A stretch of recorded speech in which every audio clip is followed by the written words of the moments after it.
इस कहानी की शुरुआत में हम नॉर्दर्न पोल का सीन देखते हैं, जहां कुछ लोग एक बड़ी बर्फ की मोटी परत में लगभग 3000 साल से दबी एक लड़की को देखते हैं। ऐसे में वह लोग आर्कन कोड नाम की संस्था को इमीडिएट कॉल करके उस लड़की के बारे में बता देते हैं, बट वो लड़की पूरी तरह से होश में थी। वह ऐसे उठकर बात करने लगती है मानो कि वह नींद लेकर उठी हो। उसकी आवाज सुनकर वह लोग डर जाते हैं और उससे पूछते हैं कि तुम कौन हो। ऐसे में वह लड़की टेलीपैथी से बताती है कि वह एक फॉर्मर गॉड है, लेकिन वो गॉड कहती है कि इससे कोई फर्क नहीं पड़ता उसे तो इस एरा के अच्छे प्लेयर्स चाहिए। प्रेजेंट टाइम में हमें यहाँ मालूम लगता है कि अब इंसानों और गॉड्स के बीच गेम होना शुरू हो चुके हैं। ये गेम्स इस पूरी दुनिया में खेले जाते हैं, between gods and humans game भी ऐसे, जिनमें लावा में जाना पड़े, आसमान से कूदना पड़े और बड़े बड़े मॉन्स्टर से लड़ना पड़े, लेकिन इन गेम्स में मौत नहीं, हार या जीत होती है। अब हम हमारे मेन कैरेक्टर को देखते हैं जिसका नाम है फे, जो कि अपने होम टाउन में लगभग 6 महीनों बाद आया था। अब हम यहाँ आर्कन कोर्ट के रन ब्रांच का सीन देखते हैं, जहां हमारे मेन कैरेक्टर भी काम किया करता है। यहीं हम वहां की ची को देखते हैं, जो फे के वापस आने पर काफी खुश होती है। अब चीफ फे को 177th फ्लोर पर चलने को कहती है, ताकि वो उसे गॉड एंड ह्यूमन के बीच चल रहे गेम की बात कर सके। 177th फ्लोर में जाते दौरान चीफ फे को बताती हैं कि वो उसे एक लड़की से मिलाना चाहती हैं, जो चाहती है इस एरा के बेस्ट प्लेयर से लड़ना, एंड इस एरा का बेस्ट प्लेयर है फे। इस पर फे पूछता है कि क्या वो एक गॉड है। इस पर एक्सप्लेन करते हुए चीफ बताती हैं कि हाँ, वो एक गॉड है जिसे 1 साल पहले हमारे आर्केन में लाया गया था। ये गॉड डेफिनेटली काफी अलग है, बिकॉज आज से 3 साल पहले ह्यूमंस के साथ हाइड एंड सी खेलते वक्त वो खेलते दौरान सो गई थी, एंड एक्सीडेंटली वो लगभग 3000 साल तक सोती ही रह गई, वो भी एक आइस की मोटी परत में। फिर इस बात से चौंक जाता है कि कोई एक्सीडेंटली आइस की मोटी परत में 3000 साल तक कैसे ये सो सकता है। ऐसे में चीफ बताती हैं कि गॉड्स का शरीर रेयर शरीर होता है, उनमें आग जैसी गर्मी भरी है, इसीलिए ऐसी मोटी बर्फ की परत भी उस गॉड का कुछ भी नहीं बिगाड़ पाती। लेकिन साथ ही याद रखने वाली बात यह है कि ये एक फॉर्मर गॉड है, इसकी पावर पहले से कम है, लेकिन स्टिल हमें उसे गुस्सा नहीं लाना है। अगर उसे गुस्सा आया तो ये सिटी वर्ल्ड मैप से कुछ ही घंटों में गायब हो जाएगी। ऐसे में चीफ चाहती है कि फे उस गॉड पर निगरानी रखे एंड पता लगाए कि ये गॉड आखिर उनसे चाहती क्या है। देखो, ये चीज फे के लिए भी काफी डेंजरस थी, एक गॉड पर नजर रखना, लेकिन ये जॉब फे के लिए सूटेबल थी, क्योंकि फे पर अराइज पावर थी जो उसे इमोर्टल बना दे है। ये पावर सिमिलर है सोलो लेवलिंग के जिन्वू की तरह। अब फे उस गॉड के रूम में आता है, जहां आकर वो फर्स्ट टाइम उस गॉड से मिलता है। चीफ गढ़ को बताती है कि ये वही लड़का है जिसके बारे में आप मुझसे पूछ रही थी। फे अब तक लगभग 3 मैच जीत चुका था। इस गॉड का नाम था लियो लेसा। ये लड़की फे को किसी लड़की की याद दिला रही थी जिसे वो अपने बचपन में मिला था। तो यहाँ लियो सीधे काम पर आती है। वो कहती है कि चलो एक गेम खेलते हैं, इस गेम के थ्रू ही हम एक दूसरे को इंट्रोड्यूस करेंगे। नाउ वो दोनों एक मैच कार्ड गेम खेलते हैं। इन कार्ड्स में बेसिक इन्फॉर्मेशन लिखी होती है, जैसे नाम, dream place, town and end game काफी सिंपल है। उन दोनों को एक चांस मिलेगा जिनमें उन्हें सेम कार्ड चूज करके ढूंढना होगा। मैच कार्ड मिलने पर उनमें लिखा सवाल वो उनसे पूछ सकते हैं, लाइक उनका नाम क्या है और वो कहाँ रहते हैं। तो अब वो गेम शुरू करते हैं। गॉड लियो अपने मैजिक से उन कार्ड्स को हवा में उड़ा देती हैं। हर कार्ड अपनी अलग ऑर्बिट एंड स्पीड में उड़ रहा होता है। गेम खेलने से पहले ही फे तय कर लेता है कि वो अपने चूज किए कार्ड्स को याद रखेगा कि वो किस जगह से लिए थे एंड बाद में वो किस जगह प्लेस होंगे। तो पहले 2 कार्ड्स फ चूज करता है, उसे मिलते हैं home town and blood type name के कार्ड, बट वो मैच नहीं होते। तो इसके बाद लियो कार्ड चूज करती है, बट उसके कार्ड भी मैच नहीं होते, उसे भी home town and name card मिलते हैं। नाउ ऐसा था कि उन दोनों को एक एक होम टाउन कार्ड मिल चुका था, जो कि उन्हीं कार्ड्स में अब मिल चुके थे। लेकिन फिर दिमाग वाला था, उसने होम टाउन कार्ड की लोकेशन मेमोराइज कर ली थी। ऐसे में वो होम टाउन वाले कार्ड्स ढूंढ लेता है एंड फिर लियो को उसके होम टाउन के बारे में पूछता है। लियो बताती है कि वो एलिमेंट्स नाम की जगह से है, जो गॉड्स का प्लेस है।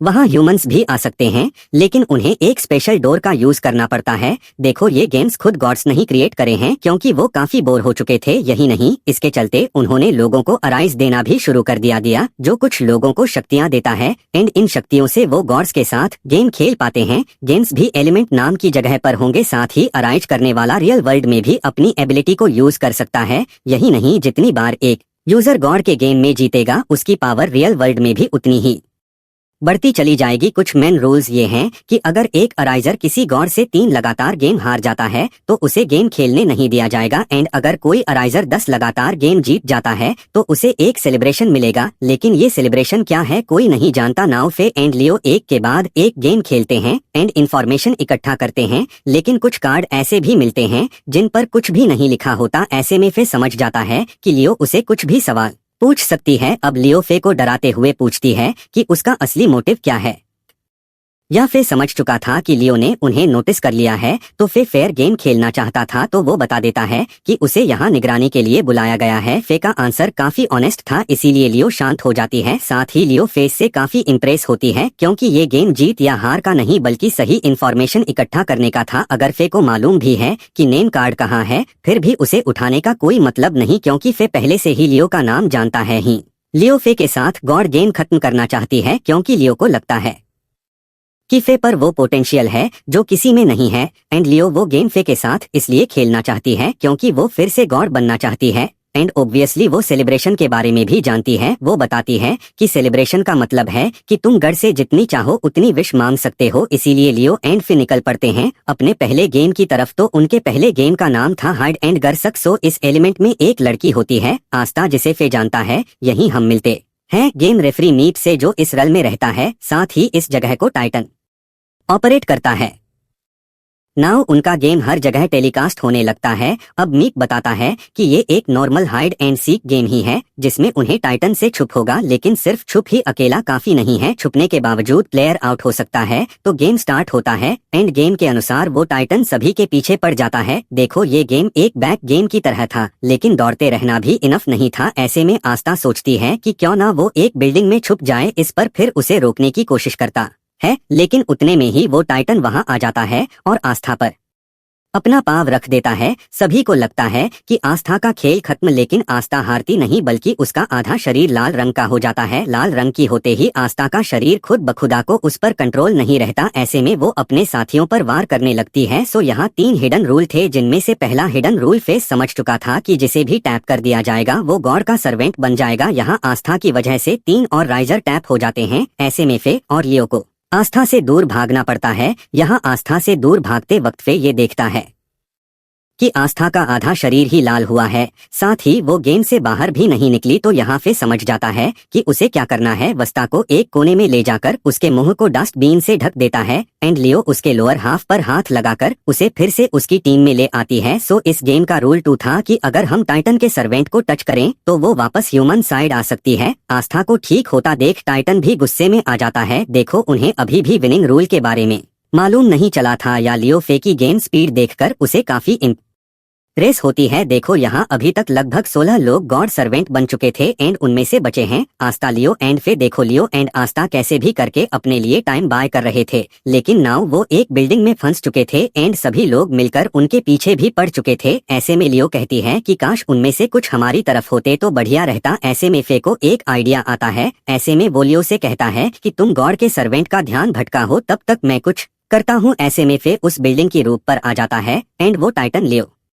को टच करके उसे भी अपना सर्वेंट बना लेता है। लेकिन इधर ही एक प्लॉट ट्विस्ट हमें देखने को मिलता है। फे समझ चुका था कि यहाँ एक तीसरा गेम है, जिसमें अगर ये टाइटन उस एरिया की सभी बिल्डिंग को उड़ा देगा तो भी गेम खत्म हो जाएगा। ऐसा ही कुछ वहाँ होता है। फे उसका सर्वेंट नहीं बनता। तो यहाँ फे उस टाइटर से कहता है कि मैं जान चुका हूँ कि तुम्हारे इस हाइड एंड गॉड्स की गेम में एक तीसरा गेम है, और उसका नाम है रिवर्सी। ये एक जापानीज बोर्ड गेम की तरह है। बोर्ड गेम में 2 कलर्स की गोटियां होती है, एक काली और एक सफेद, जो कि एक स्क्वायर बोर्ड में रखी जाती है। इसमें दोनों प्लेयर्स की एक एक करके बारी आती है। अगर तुम अपना दाव खेलते हो तो आसपास की गोटियां भी अफेक्ट होती है। जैसा कि तुमने आस्था को छुआ तो उससे आसपास के लोग भी अफेक्ट हो गए। ऐसे में फे ने बताया कि बस हमने तुम्हारे प्लान को रिवर्स कर दिया अभी। और लियो, जो कि मानो एक व्हाइट पीस है, आस्था की हेल्प देकर सभी ब्लैक पीस यानी गढ़ सर्वेंट को अपनी एबिलिटी से रोक लेती है। एंड लियो सिर्फ एक लड़के को हाथ लगाती है, एंड बोर्ड गेम के अनुसार उसके हाथ लगाते ही आसपास की गोटियां अपने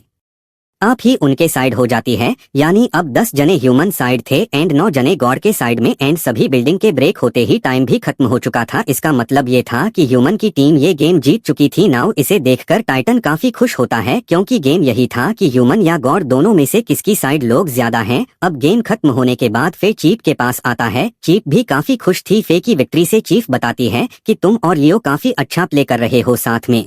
तुम्हारे आने से पहले लियो अकेला खेला करती थी। ऐसे में फे को भी अपने बचपन की याद आ जाती है जहां वो भी अकेला खेला करता था। शायद कोई उसके साथ खेलना पसंद ही नहीं करता था। तो अब यहाँ चीफ फे को एक कार्ड देती है एंड शायद इस कार्ड को फे काफी पहले से ही लेना चाहता था। अब फे लियो के कमरे में आता है जहां वो अपने मैच का ही हाईलाइट देख रही होती है। यहाँ लियो पूछती है कि फे तुम गेम जीतकर क्या विश मांगोगे। इस पर फे बताता है कि जब वो छोटा था तब एक लड़की उसके साथ खेला करती थी जिसके बाद बिल्कुल लियो तुम्हारी तरह थे। शायद वो दोनों किसी तरह से रिलेटेड हैं। फिर बस उससे एक बार फिर मिलकर थैंक यू बोलना चाहता है। इस पर लियो हंसने लगती है और कहती है क्या तुम्हें लगता है वो मैं थी? नहीं, मैं तो 3000 सालों से बर्फ में दबी थी। लेकिन वो चाहेगी उसकी विश पूरी हो। देखो लियो तो अगले गेम के लिए भी रेडी थी पर चीफ उसे समझाती है कि कोई गेम तुम दोनों मिलकर अकेले ही नहीं जीत सकते। एक गेम में स्पेसिफिक नंबर ऑफ प्लेयर्स होते हैं, उन्हें मिलकर खेलना पड़ता है। चीफ के अनुसार जिस गेम को 10 से ज्यादा लोग खेलते हैं उनमें जीतने के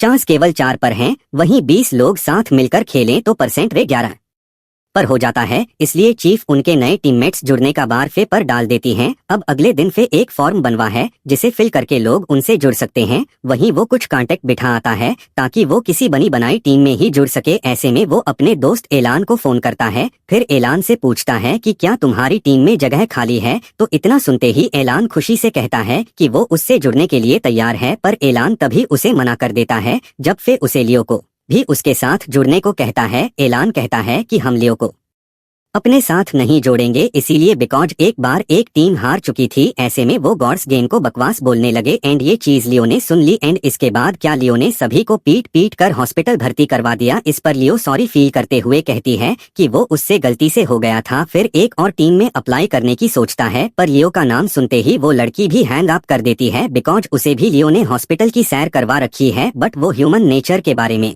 ज्यादा नहीं समझती। फिर धीरे धीरे समझ रहा था कि शायद इसको समझने के लिए लियो अलग अलग किताबें पढ़ती रहती है। फे ये सोच रहा होता है कि काश कोई टेली परफॉर्मेंस एडिप्स एंड उसे अपनी टीम में जुड़ने को कहते हैं। पहले तो वो मानती नहीं पर आइसक्रीम का नाम लेते ही मान जाती है। अब आइसक्रीम खाते वक्त फे डायमंड से पूछता है कि वो रिजाइन क्यों करना चाहती है। वो बताती है कि उसकी टीम गेम उसकी वजह से हारे। उस गेम में लीडर को प्रोटेक्ट करना था। यहीं एक गॉड उसके पीछे पड़ा था। हार के डर से वो अपने लीडर के साथ ही अपनी पोजीशन स्विच कर देती है एंड लीडर को छूते ही वो गेम भी हार जाते है। डायमंड के लिए पहली हार थी एंड इसीलिए वो रिजाइन करना चाहते थे। इस पर लियो कहती है कि तुम्हारी टीम ही घटिया थी कि हमारे साथ हाथ मिला लो, हम तुम्हारी हार पर भी गुस्सा नहीं होंगे। इस पर डायमंड उसे इनकार करके वहां से भाग जाती है। लेकिन फिर भी फे उसे अपनी टीम में रखना चाहता था। इसीलिए नहीं क्योंकि उसकी पावर्स अच्छी हैं बल्कि इसीलिए क्योंकि वो नहीं चाहता डायमंड गेम से नफरत करें। ऐसे में फे उसका घर ढूंढकर वहां आ जाता है लेकिन उसके कमरे में घुसते ही वो देखता है कि डायमंड अपने कपड़े बदल रही होती है। इसलिए उन तीनों के लिए एक अवर्ड मोमेंट क्रिएट हो जाता है। इधर कपड़े चेंज करने के बाद हाँ स्टील डायमंड अभी भी मानने को तैयार नहीं थी। सब उसी की गलती है ऐसा वो समझ रही थी। इस पर ली गुस्सा होकर कहती है गॉड्स गेम में गॉड्स का जीतना एक नॉर्मल बात है लेकिन उसके लिए वो लोग तुम्हें ब्लेम क्यों कर रहे हैं? उन लोगों को ही गेम खेलना नहीं आता। इस पर फे कहता है कि तुम एक बार फिर अपनी टीम के साथ खेलो, इस बार गेम जीतने में वो उनकी मदद करेंगे। अभी तक डायमंड को सिर्फ एक हार मिली थी और उसके टीममेट्स को 2 हार, इसीलिए अभी भी उन पर चांस था एंड फे उनकी मदद करेगा जीतने के लिए। इन वर्ड्स को सुनकर डायमंड उसके साथ जुड़ने को रेडी हो जाती है। अब वो अगले दिन उसी की टीम के साथ गेम प्ले करने आते हैं। डायमंड काफी डरी हुई थी बट गेम में एंटर करते ही वो सभी हवा में उड़ने लगते हैं। उन्हें एक जायंट ड्रैगन भी दिखाई देता है। इतनी ऊंचाई से किसी का भी सेफ लैंडिंग पॉसिबल नहीं था। ऐसे में लियो अपनी साइकिक पावर से सभी की स्पीड को कम कर देती है लेकिन ये ड्रैगन लियो पर वार करने लगता है जिसकी वजह से वो सभी ड्रैगन के ऊपर गिर जाते हैं। यहाँ हम टीम के लीडर रवान को देखते हैं।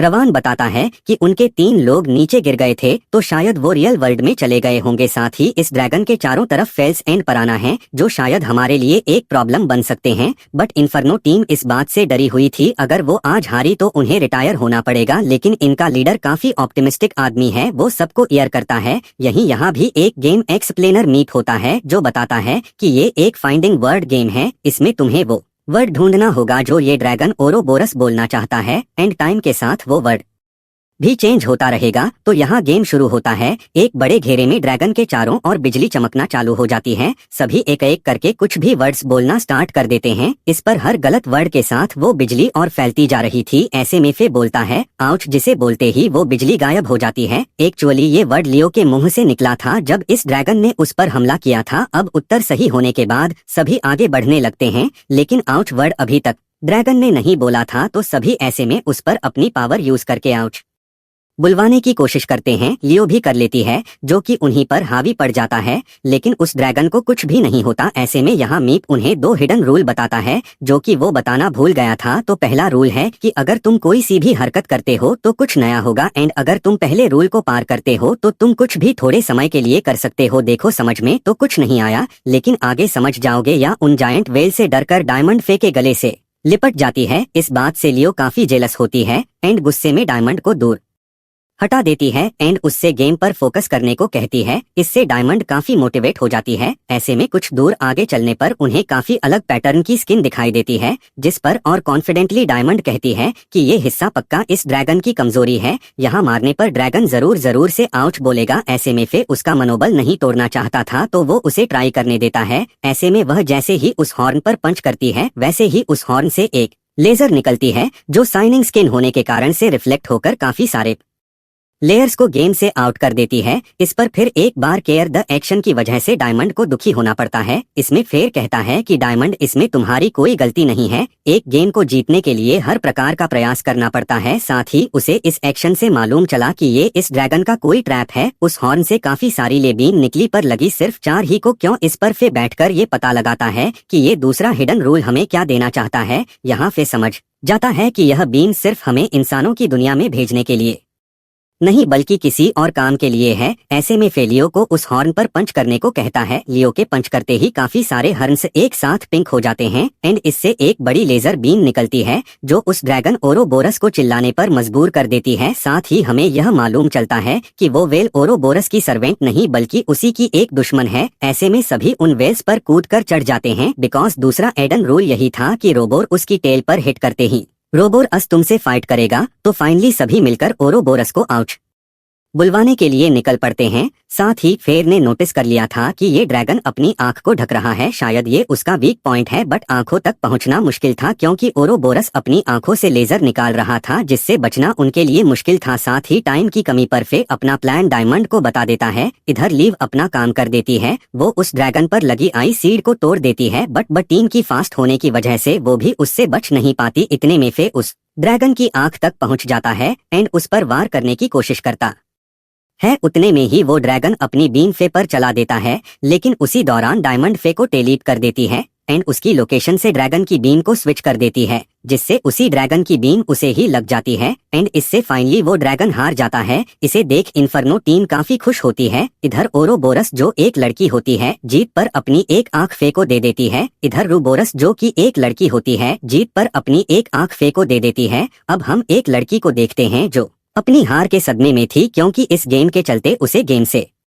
रिटायर होना पड़ा था, लेकिन उसका कुछ ड्रीम था इसीलिए उसकी नजर अब फे की तरफ थी। वो उसके गेम से काफी इम्प्रेस हुई थी। अब इधर इस तरफ चीफ से हमें मालूम लगता है कि फे एंड लियो 1 महीने तक गेम नहीं खेल पाएंगे क्योंकि उन्हीं के जीतने की वजह से लोग उन्हें हीरो समझने लगे हैं। ऐसे में अपने आप को भी हीरो बनाने के लिए लोगों ने बड़ी संख्या में डिवाइन गेम खेलना शुरू कर लिया है, इसीलिए वो गेम नहीं खेल पाएंगे। लेकिन इस पर चीफ उन्हें वर्ल्ड गेम टूर के बारे में बताती हैं, तो ऐसे में वो चूज करके निकल पड़ते हैं मारलाना की जगह पर बिकॉज पिछला गेम जीतने पर लोग उन्हें यानी फे एंड लियो को अपने साथ गेम खेलवाना चाहते थे। ऐसे में वो मार्ला पहुंच जाते हैं जहां उन्हें मिलती है नेल निकलेस नाम की लड़की फेर एंड बाकी लोग उसका ऐसा हाल देखकर भागने लगते हैं। बट हमें यहाँ मालूम लगता है कि नेल के पास काफी अच्छी स्पीड एंड पावरफुल लेग्स हैं। नेल बताती है कि वो एक फॉर्मर अपोस्ट यानी गेमर है एंड वो फेक स्टूडेंट बनना चाहती है। अब चाहे उसे स्टूडेंट बनने के लिए कुछ भी क्यों न करना पड़े, बट मौका देखकर वो लोग वहां से भाग जाते हैं और पहुंच जाते हैं मार्ला ब्रांच के आर्कन कोर्ट में, जहां वो मिलते हैं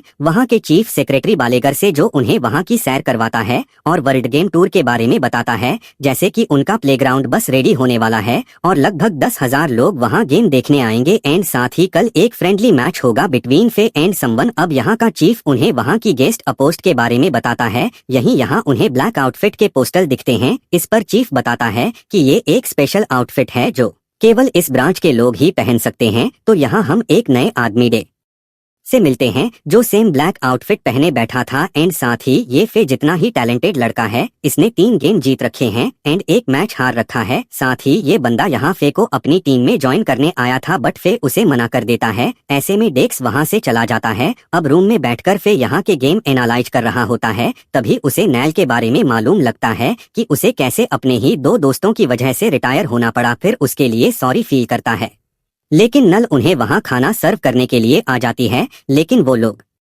उसे पहचान लेते हैं। ऐसे में नेल वहां से भाग जाती है। इधर हमें ये मालूम लगता है कि नेल एंड डेक्स आपस में टीममेट रह चुके हैं एंड उस टाइम पर इन दोनों का काफी बोल वाला था, बट अब नेल रिटायर हो चुकी थी, इसीलिए डेक्स उसे अनलकी कहता है एंड उसे एक ऑफर देता है कि वो उसकी टीम की एनालाइज्ड बन जाए, बट नेल उसे मना कर देती है और कहती है कि वो सिर्फ फे की ही टीम से जुड़ेगी। सो अब हमें मालूम लगता है कि फ्रेंडली मैच फे एंड डेक्स के बीच होने वाला है। जहां इधर गेम शुरू होने से पहले नेल फे से मिलती है एंड उसे वार्न करती है कि उसे जीतना ही होगा किसी भी हाल में। तो उनका मैच एक रियलिटी ग्राउंड में था एंड इस गेम का नाम था सुगो रोक। ये गेम उन दोनों के लिए ही नया था। साथ ही गेम ऑपरेटर हमें ये समझाती है कि यह गेम 2 प्लेयर्स का गेम है। ऐसे में डेक्स अपनी पार्टनर कैल रिच को बुला लेती है एंड इधर फे एंड डायमंड पार्टनर बन जाते हैं। रियो गेम गियर करने का सोचती है। सो गेम स्टार्ट होने से पहले उन सभी को एक एक कैरेक्टर चूज करना होगा। साथ इस गेम को जीतने के 2 तरीके हैं। यह गेम लूडो की तरह है, नंबर ऑफ कार्ड्स को चूज करके या तो सभी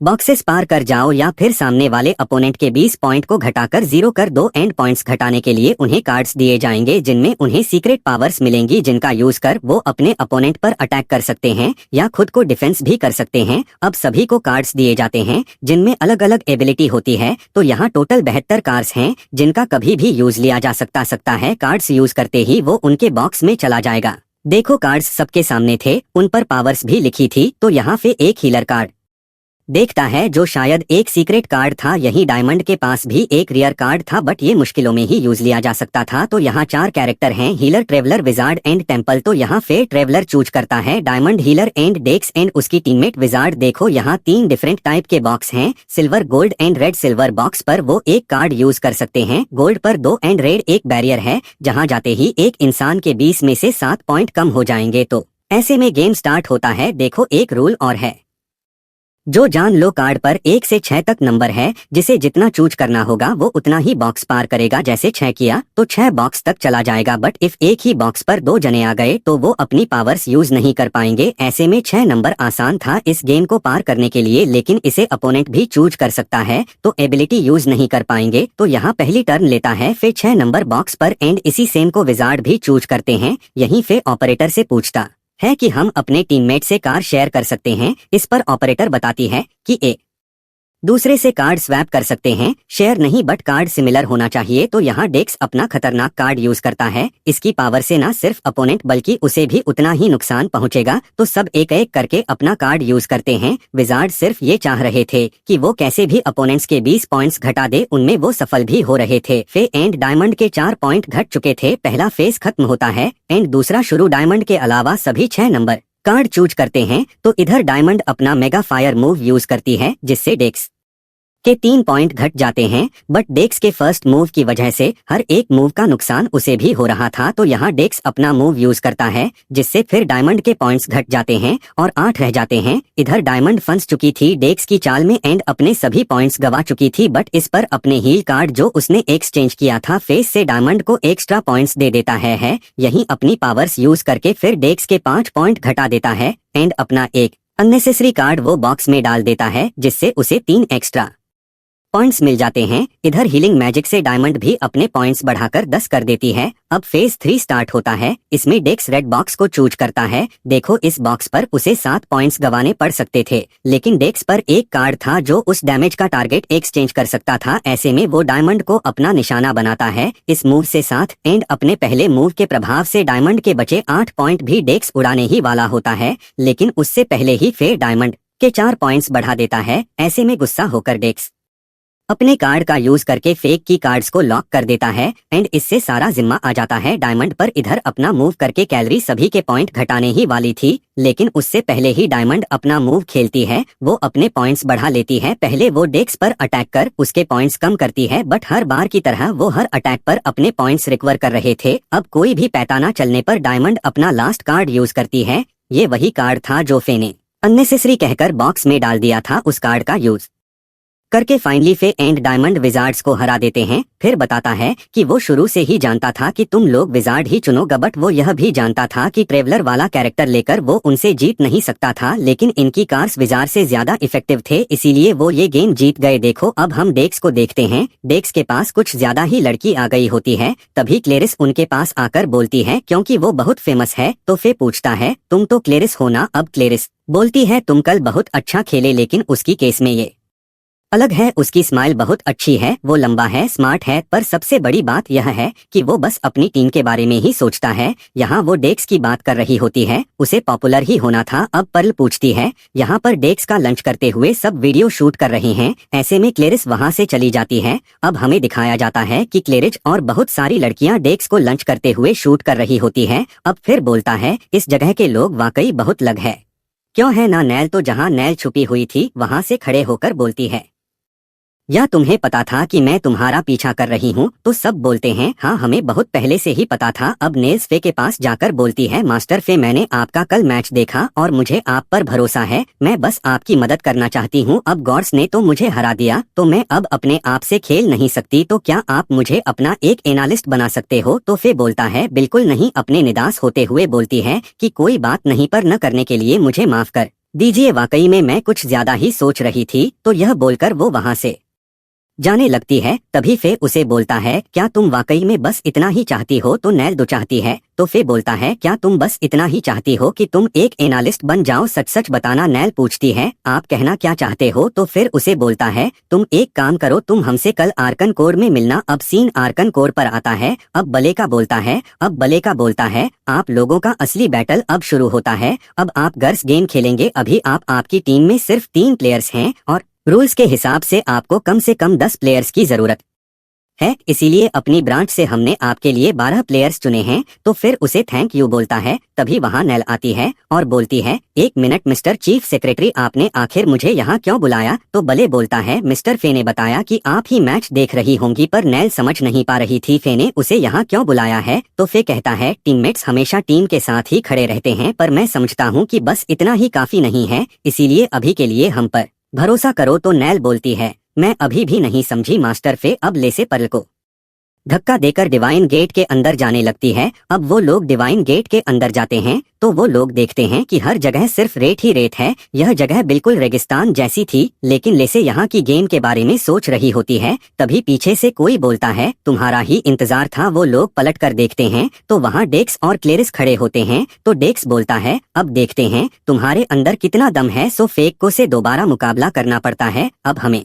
सारे प्लेयर्स दिखाई देते हैं, जहां एक प्लेयर आकर बोलती है आपका स्वागत है ड्रैगन गॉड लेडी लेसे, तुम्हारा भी फे। और पढ़ अब डेक्स फे से बोलता है हाँ तो फे तुम जानते हो कि यह तुम्हारा इवेंट है, यहाँ मुझे दखल देने का कोई हक नहीं है, लेकिन तुमसे मुकाबला करना शायद मेरी किस्मत में लिखा है। तुम्हारे गेम प्ले पर मेरी पहली नजर रहेगी। तो फे बोलता है क्यों नहीं, मैं खेलूंगा। तो डक्स बोलता है तुमसे ये उम्मीद थी। और सबसे बोलता है सारे प्लेयर्स तैयार हो जाएं और गॉड्स का सामना करें। तभी वहाँ एक पिरामिड निकल आता है और वहां का मीप आकर बोलता है, तुम 15 लोग हो, लेकिन मेरे मास्टर ने कहा था कि 17 लोग आने वाले हैं। चलो ये सब छोड़ो, मैं तुमको रूल्स बताता हूँ। ये बोलकर मीप उन सबको फूल देता है। तो वो लोग सोचते हैं इस फूल का क्या करना होगा। तो मीप बताता है, इसे खोते ही तुम डिसक्वालीफाई हो जाओगे, इसीलिए इसको संभाल के रखना। फिलहाल तो ये सिर्फ एक ही रंग का है, पर खिलते ही यह 3 रंग के हो जाएंगे, जो कि गोल्डन, ब्लैक और व्हाइट रंग के होंगे। गोल्डन वाले को कहते हैं सनफ्लावर, और तुम्हें दिए गए फूलों से सिर्फ सनफ्लावर एक है। और ब्लैक को कहते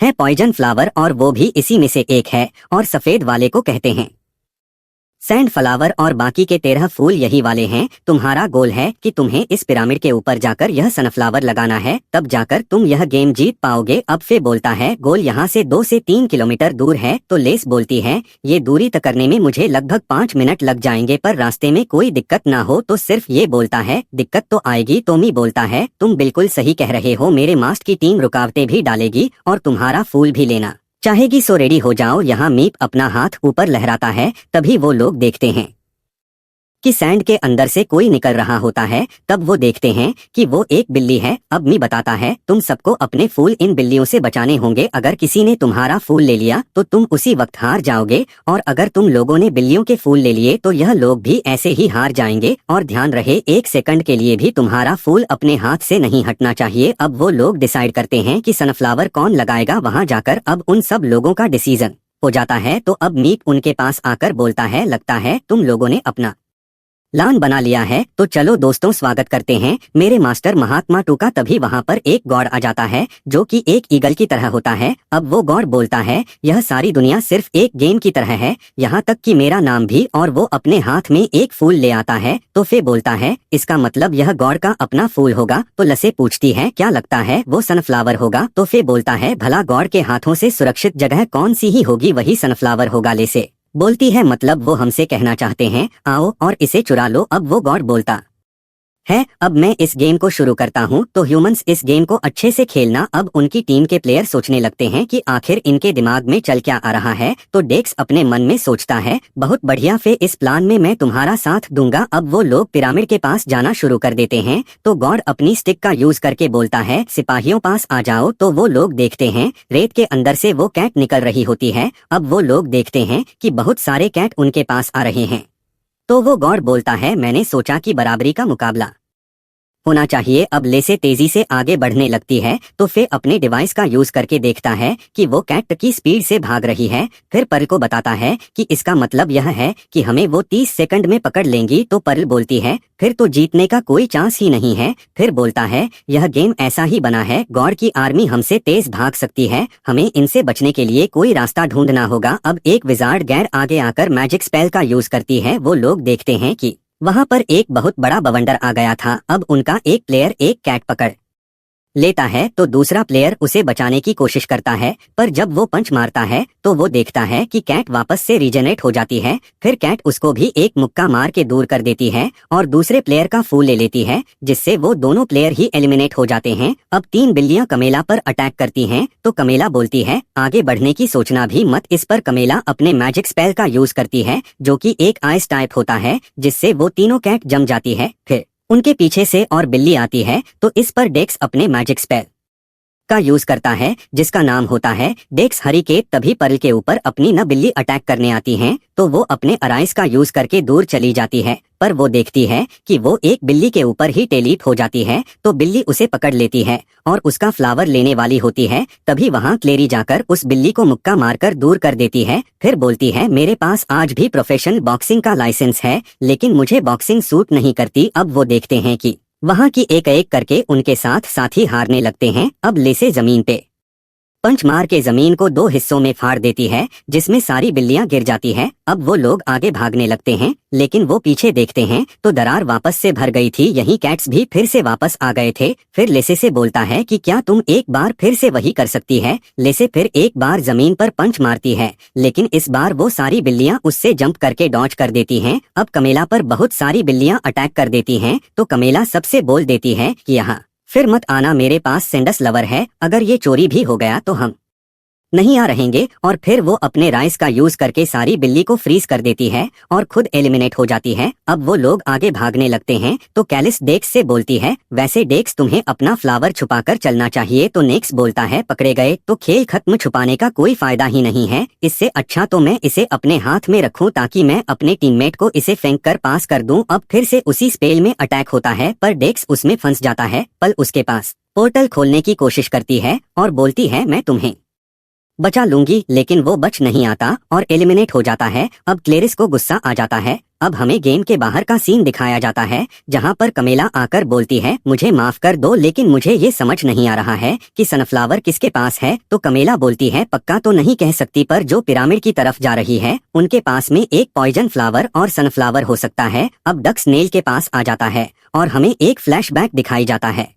जिसमें नल बोल रही होती है, चलो फिर एक शर्त लगाते हैं, कल होने वाले गुडविल मैच पर। तो डेक्स बोलता है, यह बढ़िया रहेगा। तो नैल बोलती है, मुझे यकीन है कि मास्टर फे ही जीतें और अगर मास्टर फे जीत गए तो तुम वही करोगे जो मैं बोलूंगी और अगर तुम जीतते हो तो मैं तुम्हारी टीम ज्वाइन कर लूंगी। अब प्रेजेंट में डेक्स बोलता है कि तुम मुझसे सर जीत चुकी हो तो मैं फे को जीतने के लिए तुम्हारी पूरी मदद करूंगा और अपनी पूरी कोशिश करूंगा, यह मेरा वादा है। अब गेम पर सीन आता है, वो दोनों पिरामिड के पास पहुंच चुके होते हैं, बस अब उन्हें पिरामिड के ऊपर जाकर वो फ्लावर रखना है। अब वो गॉड फिर से अपने कैट्स को उन दोनों के पीछे लगा देता है तो बिल्लियां फे को पकड़ लेती हैं। तो फे अपना फ्लावर पर्ल को दे देता है तो गॉड बोलता है, यही सनफ्लावर होगा, पकड़ो इसे। तो पर्ल ऊपर भागने लगती है तो वो गॉड बोलता है, तुम मुझसे बचकर भाग नहीं सकती। तो पर्ल बोलती है, मैं जा सकती हूँ और वो अपने राइस का यूज करती है और बोलती है, गेम को जीतने के दो तरीके हैं, पहला तो वहाँ पर जाके सनफ्लावर रख दो और जीत जाओ और दूसरा की गॉड से उसका फ्लावर छीन लो और उसकी स्टिक पर पंच मारकर उस फ्लावर को निकाल लो। जैसे ही वह फ्लावर खिलता है वह देखती है कि वह एक पॉइजन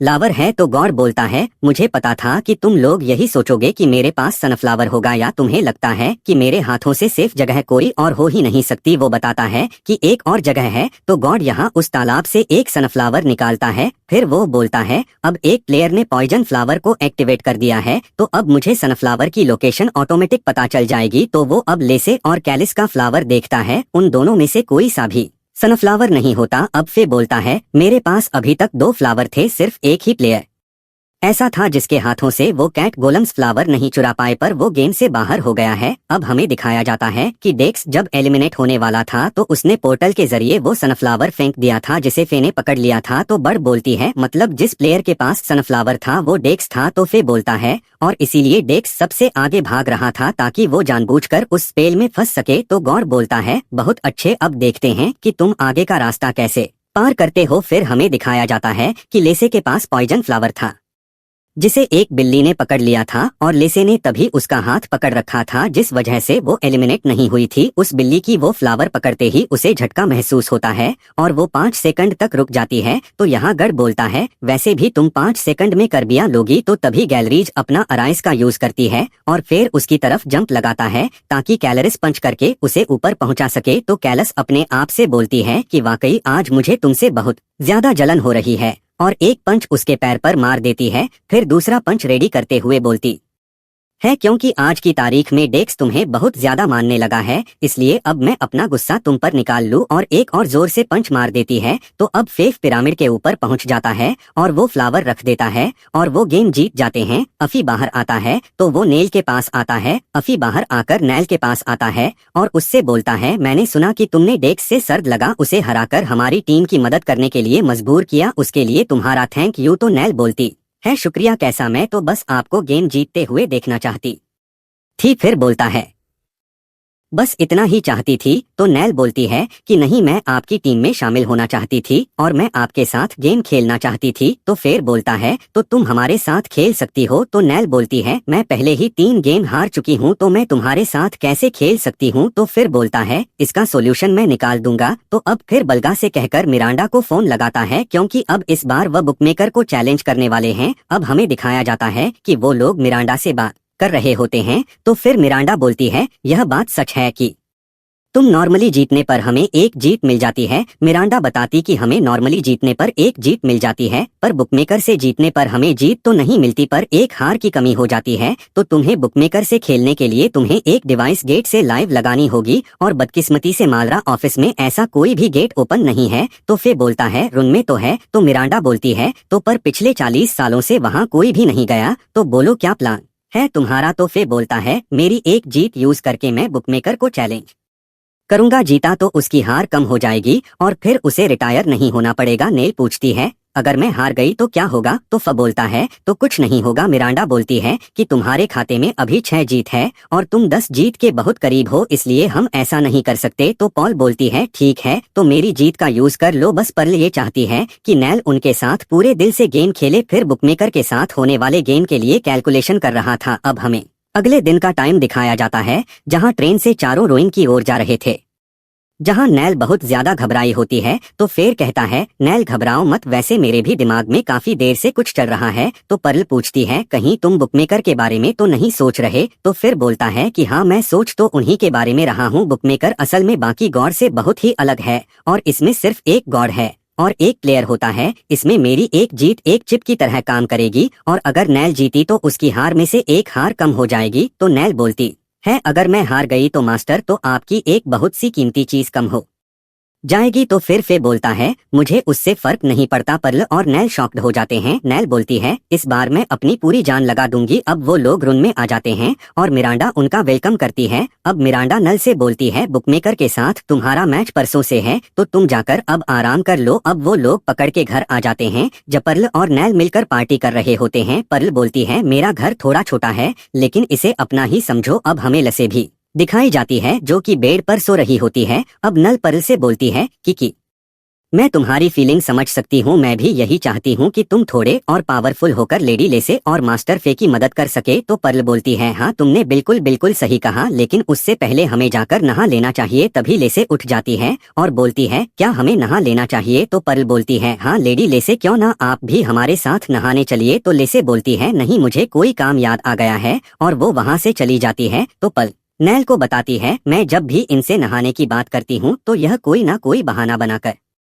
वहां से चली जाती है। अब नेल वहां नहाने के लिए जाती है तो थोड़ी देर बाद आकर वो पल से आकर पूछती है वैसे तुम्हें पानी कैसा लगा। वो बोलती है हाँ मुझे बहुत अच्छा लगा और उसके शरीर को देखकर नेल एकदम शॉक्ड हो जाती कि वाह भाई क्या ही मतलब शरीर है, गजब का। दरअसल आगे काफी नोटी टॉक्स होती है जो कि इसी कारण की वजह से लेडी लेश वहां से चली जाती है। तुम समझ सकते हो किस कारण से, जो कि मैं चित्र में दिखाई दूंगा। अब वो सभी डाइव सेंटर आ जाते हैं और नेल बोलती है कि अब मैं तैयार हूँ, मैं वापस जीत कर ही आऊंगी। अब वो लोग अंदर चले जाते हैं। वो देखते हैं कि वहाँ कोई गॉड नहीं है, बस एक कैसीनो टेबल है। तभी वहाँ गॉड आ जाती है। वो देखते हैं कि वो बिल्कुल नेल जैसी दिख रही होती है। वो बताती है कि मैं किसी का भी रूप लेने वाली गॉड ग्रवा हूँ। अब नेल वहाँ जाने लगती है गेम खेलने के लिए। तो फिर बोलता है मैं नेल पर अपनी 3 जीत लगाऊंगा। तो पर्ल और नेल शॉक्ड हो जाती हैं। नेल बोलती है मास्टर फे इससे पहले तो ऐसी कोई बात नहीं हुई थी। तो फे बोलता है मैंने कल ही रात ये बात सोची थी, अगर तुम जीत गई तो तुम्हारी हार 0 हो जाएगी, पर यह हार हुई तो तुम मुसीबत में पड़ जाओगे। लेकिन यहाँ लेसे भी बोलती है कि इसे कोई फर्क नहीं पड़ता। तो अब यहाँ बुकमेकर आकर बोलती है मुझे यह शर्त मंजूर है। अब फिर नेल से बोलता है तुम इससे ज्यादा मत सोचो। तो अब नेल बुकमेकर से बोलती है गेम शुरू करते हैं, यह बताइए कि गेम कौन सा है। तो ग्रिमवा बोलती है कि जो गेम हम खेलने वाले हैं उसका नाम है पोकर। अब वो दोनों गेम स्टार्ट कर देते हैं। अब वो लोग गेम खेलने लगते हैं। तो नल पहले फर्स्ट राउंड हारती है, फिर सेकंड राउंड हारती है, फिर वो थर्ड राउंड भी हार जाती है। अब ग्रवा उसे बोलती है तुमने सिर्फ ना हारने का सोचा, अगर तो जीतने का सोचती तो तुम जरूर जीतती। और फिर बोलता है वादे के मुताबिक अब तुम्हारी 3 जीत मेरी हुई और फिर से उनकी 3 जीत ले ली जाती है। और वहां से जाते हुए वो बोलती है मुझे लगा था कि इतने सदियों बाद किसी ने मुझे चैलेंज किया है तो गेम खेलने में मजा आएगा, लेकिन तुमने मुझे निराश कर दिया। तो फिर उससे फे बोलता है रुकिए गॉड क्रिमवा, अब मैं आपका एक नया चैलेंजर बनूंगा। अब आप मेरे साथ अगला गेम खेलेंगे जिस पर मेरी तीनों जीत दांव पर लगेगी। तो वह बोलती है मुझे यह मंजूर है। और फिर वो चुटकी बजाती है और उस जगह की हर चीज शीश की तरह टूटने लगती है। और फिर पर्ल बोलती है ये आखिर हो क्या रहा है, पर तभी वह एक अलग ही डायमेंशन जैसी जगह पर आ जाते हैं जहाँ पल बोलती है, ये हम कहाँ आ गए। तो बुकमेकर बताती है कि गर्स के कसीनो में तुम्हारा स्वागत है और इस गेम का नाम है द थ्री चिट्स एंड इसके बाद अब यह गेम भी स्टार्ट होता है। देखो यह एक पोकर गेम था तो इस पर फेब को लगता है कि ये चीटिंग करेंगी, तो ग्रवा बोलती है हाँ बिल्कुल, इस गेम में जीतने के लिए तुम्हें मेरे पहले चीट को समझना होगा और मेरा एक वादा है कि मैं पूरे गेम में सिर्फ एक तरीके का चिट का इस्तेमाल करूंगी। गेम शुरू होने से पहले ही मैं तुम्हारे दोस्तों को मेरा चिट बता दूंगी। अगर यहाँ सबको मेरी शर्तें मंजूर है तो हम गेम शुरू करते हैं। अब लेसा बोलती है लगता है आप बहुत ही ज्यादा ओवर कॉन्फिडेंट हो, बोलिए क्या आप बोलना चाहती हैं। अब ग्रीवा उनके पास जाकर उनको अपना चिट बताती है तो लेसे हंसने लगती है और वो दोनों हैरान हो जाते हैं। फिर ऐसे बोलती है ये किस तरीके का चीट है, ये तो फे तुरंत समझ जाएगा। अब वो गेम स्टार्ट हो जाता है तो गवा बोलती है हम अपना पहला गेम शुरू करते हैं, तुम्हारा कॉइन तुम खुद चुन सकते हो। तो फे बोलता है मैं ब्लैक एंड व्हाइट कॉइन चुनता हूँ। अब वहाँ से कॉइन फे के पास आ जाता है तो फिर ग्रवा से पूछता है कौन सा कोना आप चुनेंगे। तो ग्रवा बोलती है किसी भी तरह की बेईमानी ना हो, इसीलिए हर गेम में मैं तुम्हारे दोस्तों को लीडर बनाऊंगी। और कॉइन वो नैल को दे देती है। अब नैल अपने पैर पर वो कॉइन रख ले है तो फिर पूछता है तुम ही कर क्या रही हो। तो नैल बताती है कि मैं कॉइन को फ्लिप करूंगी। देखो ऐसा है कि मेरे पाव काफी अच्छे हैं और मेरे पाव की ट्रेनिंग करती हूँ और मेरा अराइस भी पाव से ही है, इसीलिए मैं कॉइन को अपने पाव से उछाऊंगी। मास्टर फे का चेहरा व्हाइट साइड में होता है एंड ग्रिमवा का ब्लैक साइड में, मतलब टेल पे। सो फिर वो अपना गेम रूल बताती है। पहला रूल की जब वो कॉइन को हवा में उछालेगी और दूसरा रूल की जब यह कॉइन हवे में रहेगा फे को हेड या टेल्स बोलना होगा। उसके बाद नेल उस कॉइन पर एक और बार किक करेगी। अब वो कॉइन को किक करके हवा में उड़ा देती है। अब फे बोलता है मैं चुनता हूँ हेड्स। तो नेल उस कॉइन पर एक बार और किक करती है और जब वो कॉइन नीचे आता है तो उस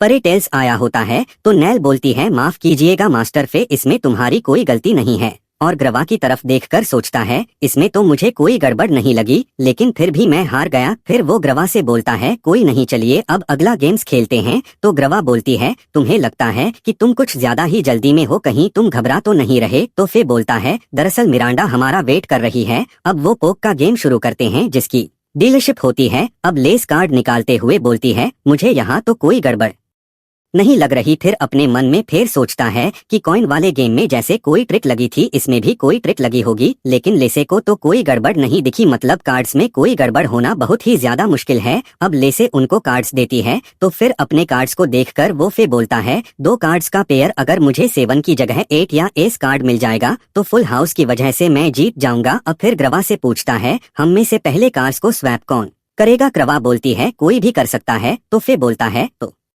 कार्स का सबसे पहले स्वैप मैं करूंगा, सारे कार्स स्वैप कर दो। तो ये सुनकर नैल और पर्ल हैरान हो जाते हैं। तो नैल बोलती है आप क्या कर रहे हैं मास्टर। तो फे बोलता है अगर मैंने एक ही कार्ड स्वैप किया होता तो गॉड के लिए वो पूरा का पूरा डेक अनअवेलेबल हो जाता और जीत का पता लगाने के लिए मैंने सारे कार्ड स्वैप कर दिए। अब लेस से फे को दोबारा कार्ड्स देती है तो फे उसे शो करता है। अब फे गवा से पूछता है क्या आप शो करेंगी। तो कमवा अपने कार्ड शो करती है और बोलती है मेरे पास स्ट्रेट फ्लश है। तो फिर फे अपने मन में सोचता है ये तो सीधे सीधे जीत गई, मुझे पता लगाना होगा कि ये कौन सी चीज का इस्तेमाल कर रही है। अब ग्रवा बोलती है चलो अब अगले गेम की तरफ बढ़ते हैं। अब पर कार्ड को सफल करते हुए सारे कार्ड बिखेर देती है। वो बताती है कि फे की तरफ 27 कार्ड है और ग्रवा की तरफ 26 कार्ड। अब उनका गेम स्टार्ट हो जाता है। अब कार्ड खींचने की बारी गवा की होती है तो ग्रिमवा फे से एक कार्ड ले लेती है और फे अपने मन में सोचता है ये कैसे हो सकता है, मुझे लगा था कि गवा मेरा जोकर छुएगी भी नहीं। अब ग्रवा बोलती है जैसा कि तुमने देखा जोकर अब मेरे पास है तो चलो अब तुम्हारी बारी। तो फे अपना एक कार्ड निकालता है, उसका पेयर बन जाता है। फिर ऐसे ही गेम चलते चलते लास्ट पर आ जाता है जहाँ पे फे को कार्ड चुनना था। तो फिर वे अपने मन में सोचता है मेरे कार्ड्स बहुत अच्छे हैं, बस मुझे 3 या 9 मिल जाए। और अब हमें यहाँ पे ग्रवा के कार्ड दिखाए जाते हैं। अब फे बोलता है राइट वाला कार्ड। तो वो कार्ड उसके पास आ जाता है। वो देखता है कि वो एक जोकर है। अब ग्रिमवा अपना कार्ड लेती है और उसका भी पेयर बन जाता है। अब ग्रिमवा के पास बस एक कार्ड होता है, अगर फे उस कार्ड को खींच लेगा तो वह हार जाएगा। तो गवा बोलती है जैसा कि मैंने तुम्हें वादा किया था, तीनों गेम्स में मैंने तुम्हें हरा दिया। अब जल्दी से तुम मुझे अपना जवाब बताओ या बताओ कि मैंने क्या चीट किया। फेस सारी बातों को याद करके और फिर बोलता है एक और गेम खेलते हैं, मैं आपसे ओल्ड मैड में बदला लूंगा। तो फिर पर कार्ड मारती है। अब उनका गेम स्टार्ट हो जाता है और उनका गेम चलते हुए फिर से लास्ट पर आ जाता है जहाँ जोकर फिर से गॉड ग्रिमवा के पास आ जाता है। गिवा बोलती है हे यह तो बहुत बुरा हुआ। क्या तुम्हें लगता है कि तुम खुशकिस्मत हो? अगर तुम मेरा कार्ड खींचते तो शायद तुम ये गेम जीत जाते, पर अब फिर से तुम हारने वाले हो। फिर बताता है राइट वाला कार्ड और वह जीत जाता है तो ग्रवा हैरान हो जाती है। फिर बताता है असल में यह 4 वर्सेस 1 का गेम था जिसमें आप अकेली नहीं थी, मैं अकेला था। सही कहा ना लेडी ले से? अब ग्रीवा पूछती है तुमने मेरा चीट पकड़ा कैसे? तो फे बोलता है जब आपने जोकर ड्रॉ किया तभी मैं समझ गया था कि अगर मुझे तुम्हें हराना है तो आप जोकर मुझसे ही ड्रॉ करवाएंगे। इसका मतलब गॉड अपने कार्ड्स के साथ चीट कर सकती हैं लेकिन फे के कार्ड के साथ नहीं। तो फे बोलता है हाँ बिल्कुल, यही दूसरी बात मुझे अजीब लगी और मैं समझ गया। फिर फ बोलता है 27 कार्ड की वजह से दोनों गेम में मुझे ही नुकसान होना चाहिए था। पहले गेम में तो मुझे अपने दोस्तों पर शक हुआ, पर यह अराइज यूज करके मुझे जोकर ड्रॉ करवाने के लिए था। मैंने जैसे ही राइट वाला कार्ड बोला वैसे ही पर्ल ने अपना शिफ्ट यूज करके कार्ड को चेंज कर दिया और कॉइन फ्लिप और पोकर में चीट करने वाले नैल और लेडी ऐसे थे। पर सच में बहुत मजा आया। आपने तो शुरू में ही हिंट दे दिया था कि आपकी ट्रिक क्या होगी। अब हमें दिखाया जाता है जब ग्रवा ने फे को बताया था कि इंसान के आते ही मैं उसके अराइज के बारे में जानने लग जाती हूँ, तभी फे को समझ में आ गया था कि वह चीट के लिए किसका इस्तेमाल करेगी। अब फे बोलता है कॉइन स्लिप में नैल ने मूवमेंट रिवर्स यूज किया था ताकि कॉइन गिरने पर टेल सी आए। तो नैल बोलती है मुझे माफ कर दीजिए। फे बोलता है लेडी लेस से गुस्से में बोलती है क्यों फे? तो फे बोलता है पोकर में कोई दिक्कत नहीं थी क्योंकि कार्ड्स तो आप ही ने बांटे थे ना। लेसे बोलती है पोकर गेम में तो पहली बार में ही आंखें बंद करके स्ट्रेट फ्लश बांट सकती हूँ। तो ग्रिन वाप फिर से बोलती है फाइनल गेम ओल्ड मैड में क्या हुआ अभी भी समझ नहीं पाई। तो फिर फे बोलता है पर्ल के आर को रोकना थोड़ा मुश्किल है। तो गवा बोलती है मतलब पर्ल ने रूल्स तोड़े और उसने अपने आर राइस का जानबूझकर इस्तेमाल किया। तो फिर बोलता है ऐसा नहीं है। बोलता है कि पर्ल ने जिस चीज को 3 मिनट पहले छुआ होगा वो उसी को शिफ्ट कर चेंज कर सकती है और तब उसे कार्ड बांटे हुए 3 मिनट हो चुके थे। इसका मतलब वो अपना शिफ्ट चेंज एक्टिवेट नहीं कर सकती। रिवा बोलती है तुम टाइम पास कर रहे थे, इसका मतलब तुमने वो 5 बस किस्मत से ड्रॉ किया था। तो फे बोलता है ऐसा नहीं है, आपने जोकर की पोजीशन नहीं बदली थी। नॉर्मली जब आप जोकर लेते हैं तो आप जोकर की पोजीशन बदल देते हैं, पर आपने उस बार जोकर की पोजीशन नहीं बदली थी क्योंकि आप सिर्फ चेंज पर भरोसा कर बैठी थी। तो ग्रवा बोलती है यकीन नहीं हो रहा, मैं हार गई और नैल के पास जाकर उसकी तीनों हार को 0 कर देती है। अब ग्रवा फिर से बोलती है जाने से पहले मुझे तुमसे एक और सवाल पूछना है। तुमने कहा था कि सब कुछ तुम्हारे प्लान के हिसाब से हुआ, तो उसका मतलब क्या था? तो फिर फे बोलता है दोस्तों जरा अपना हाथ दिखाना। तो सबके हाथों पर 3 जीत होती है। तो गिवा बोलती है तीनों के हाथों पर सेम नंबर। तो फिर फे बोलता है हाँ हमने ये पहले ही तय कर लिया था कि हम 10 गेम एक साथ जीतेंगे, हम एक ही टीम की तरह हैं जो साथ में 10 गेम जीतेंगे। तो ग्रीवा बोलती है बढ़िया, खेलने पर मजा आया। अब हमें आर्कन कोर का सीन दिखाया जाता है जहाँ पर बोलती है कम बैक के लिए कॉन्ग्रेचुलेशन नैल। तो नैल बोलती है बहुत बहुत शुक्रिया। अब लेस से बोलती है बोर्ड गेम्स में तब सबसे ज्यादा मजा आता है जब 4 प्लेयर्स खेले, तो इसका मतलब यह परफेक्ट नंबर है। अब वो लोग भूलभुलैया में जबरदस्ती इकट्ठा किया गया, 57 घंटे बीत चुके थे, उनमें से कोई भी वापस नहीं आया। तो फिर बोलता है मतलब वहां से लौटना नामुमकिन है। तो मिरांडा बताती है इसीलिए हमने एक रेस्क्यू टीम को तैयार किया है जिसमें तुम्हारी टीम के सारे प्लेयर होंगे। तो पर्ल पूछती है और हार जाने के बाद तो हम असल दुनिया में वापस आ जाते हैं, लेकिन वो लोग तो वापस नहीं आए। तो मिरांडा बताती है कि दरअसल इस गेम में प्लेयर्स कर्स को बार बार चैलेंज कर सकते हैं, जितनी बार भी लाइफ जाएगी उतनी बार ही शुरू से शुरुआत करना। इसका मतलब तो कभी ना कभी ह्यूमन जीत सकते हैं, ना कि जब वो गेम क्लियर नहीं करेंगे तब तक वो वहां से बाहर नहीं आ सकते। अब मिरांडा उन्हें डाइव सेंटर के पास ले आती है और बताती है इस गेम को क्लियर करने के 2 तरीके हैं। पहला तो इस गेम को क्लियर कर दो और सारे प्लेयर वापस आ जाएंगे, और नहीं तो वहाँ रहकर खाने पीने की चीज और जीने के तरीके ढूंढना होगा। तो फिर फे बोलता है आज तक जितने भी गेम हमने खेले हैं ये गेम उन सब में सबसे अलग है। वो लोग